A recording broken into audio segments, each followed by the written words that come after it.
Solapur news 24 मध्ये आपलं स्वागत आहे। आजच्या प्रमुख बातम्यांवर एक नजर टाकूया।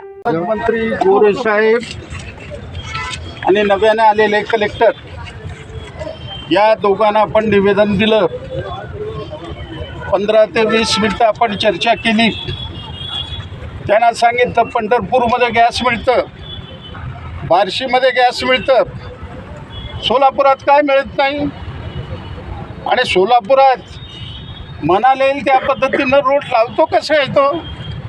42 रुपयाचं गॅस 100 रुपये। तर मंत्र्यांनी म्हणलं मला रात्री 2ला सिलेंडर जर अशा पद्धतीनं काळा बाजार करत असेल माझ्याकडे मोबाईलवरनं पाठवा, मी ॲक्शन नाही घेतलं तर मला विचारा। त्यांनी सोलापुरामध्ये जे 10 LPG पंप बंद पडलेले आहेत याच्याबद्दल शुक्रवारपर्यंत त्यांनी सोलापुरामध्ये आपल्या समवेत बैठक घेण्याचं मान्य केलेलं आहे।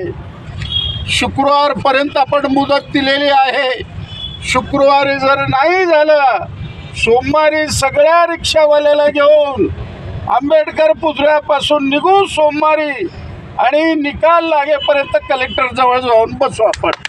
सगळे लोक आता घरी जाऊ शकतात।